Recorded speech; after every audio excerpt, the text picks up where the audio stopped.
dagaal culus ayaa caawa waxa uu ka dhacay daljirka Daason ee magaalada Muqdisho ee dalka Soomaaliya warar kala duwan ayaa waxa uu ka soo baxay musharaxiinta dalka Soomaaliya sidoo kale dawladda Soomaaliya ayaa dhankeeda war ka soo saartay dagaalkaasi madaxweynihii hore ee Soomaaliya Xasan Sheekh Maxamuud ayaa bartiisa Twitterka waxa uu ku soo qoray in weerar cad lagu soo qaaday hoteelka uu ka degan yahay magaalada Muqdisho isaga iyo madaxweynihii hore ee Soomaaliya Sheekh Shariif Sheekh Ahmed qadka telefonka ayuu si toos ah ugu jira madaxweynihii hore ee Soomaaliya Xasan Sheekh Maxamuud mudan madaxweyne soo dhawo marka xiga halkee hadda joogtaa waxaan joogaa hoteelka Maida waayahay sidee wax u dhaceen caawa waxay wax u dhaceen hoteelka deganeyn barxadda oo daljirka Daason kama foga waa la wada garanayaa marka xilli dambe ayaa ciidamada dawladda ka tirsan oo duulaya intii yimaadeen hoteelkana soo xabadeeyeen barxaddii daljirka Daason oo maadaama subaxdii uu ka dhacayo banaanbax securitygeeda iyo baaritaan iyo wax lagu hayay waa soo weerareen marka xabado badan bay meesha ku rideen waa la raacdeeyay waa la iska caabiyay waa carareen dib u noqdeen adigu dadna waa ku dhaawacmay hadda weli aan aad loo soo xaqiijinin marka dhibaatadaas meesha ka dhacday waana haddana waa tageen nimankii ma joogaan hadda marka dagaalka ma joogsaday mise weli waa socdaa hadda dee waa istaagay waa hadda xabad dhacaysa ma jirto hadda saacadan wasiirka amniga ee dawladda Soomaaliya Xasan Xundubey war uu isagana soo saaray ayaa wuxuu sheegay madaxweyne in ciidamada dawladda fariisamaha ay ku leeyihiin magaalada Muqdisho weerar lagu soo qaaday sidoo kale idinkan waxaad sheegaysaan in weerar ladinku soo qaaday oo hoteelkiina la soo weeraray hadaladaasi soo shacabka Soomaaliyeed kuma weerarayaan ma kuma weerarayaan hoteelka Maida saldhig ciidan oo dawladda kuma yaalo taalada daljirka Daason oo barxadda oo banaankaana muxuu ahay saldhig ciidan dawladda oo degan yahay kuma yaalo marka waa iska maaweela iyo muxuu ahay beentii weligoodba ay dadka ku qaldi jireen oo sheegi jireen waayahay hadda idinku marka maxaad ka yeelaysaan ciidamada dawladda oo beebayaal wata soo weeraray dadkii meesha joogo staffka ay ilaalinayay iyo kuwii aan kulahay amniga meeshay baarayaan maadaama subaxdii dad badan ay isugu imaanayeen in ay amnigeeda xaqiijiyaan oo aanba ku jiran howlahaas ay weerar kusoo qaadeen ayagoo baabuur beebayaal ah wata way xabadeeyeen meeshaas dagaalku meesha ka dhacay laba dhinac kale waa kasoo wareegeen hoteelkiina waa soo xabadeeyeen waa yimaadeen marka saasa wax u dhaceen nimankani shalay iyo maanta iyo dhanna waa la ogaay banaanbaxaas nabadeed oo nabadda ku dhacaya ayay diidan yihiin ay kasoo horjeedaan nimankan dalkii meel oo aad iyo aad oo ciriiri ah ayuu ku jiraa oo xaaladiisu ay xun tahay doorashooyinkii la rabay dalka termkii horta dawladda waa dhammaatay madaxweynaha waqtigiisu waa dhammaaday doorashadii la rabay in la qabto ma qabanin sooma muuqato doorasho hadda la qabanayo marka dad iska jooga oo wax sharciyad ay dadka ku haystaan aanay jirin laakiin ciidamo uun iska haysta ciidamadii dawladdana si xun u isticmaalaya waaye marka madaxweynaha ayaa arrintaas mas-uuliyaddiisa ay ku dhacaysaa asaa ka mas-uul ah madaxweynihii hore ee xilkiisu dhammaaday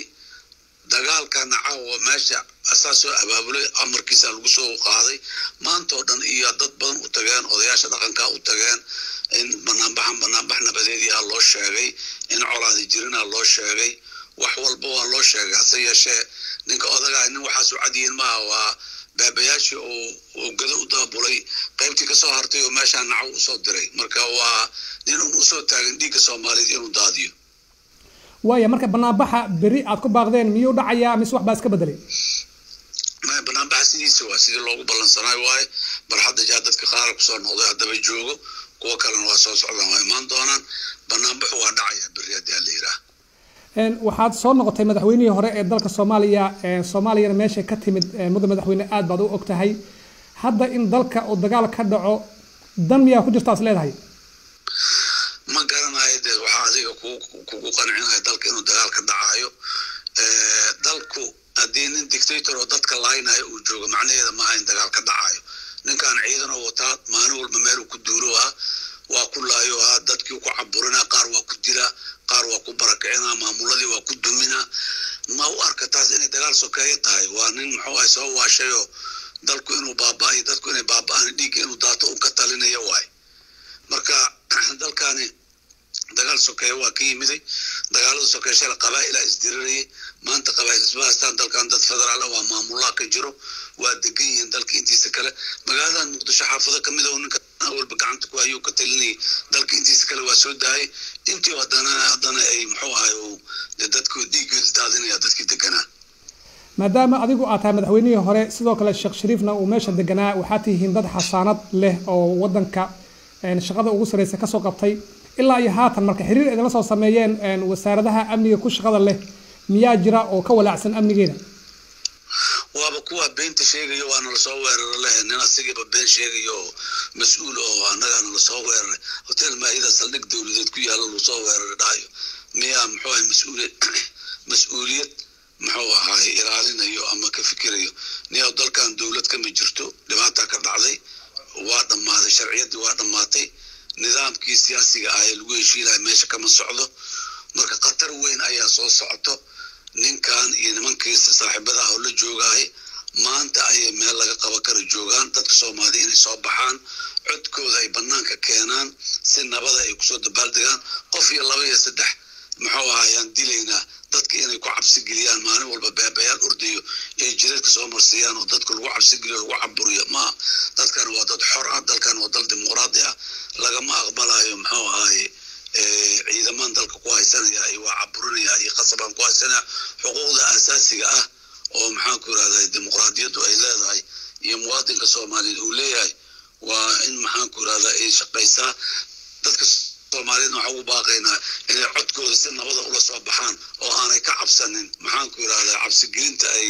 kooxdan yar ninkan waashay oo dalka ku cayaarayo u wado waad maasan tahay kaasi wuxuu ahaa daawadayaal madaxweynihii hore Soomaaliya Xasan Sheekh Maxamuud oo khadka taleefanka igula hadlayay isagoo jooga hotel Maida ee magaalada Muqdisho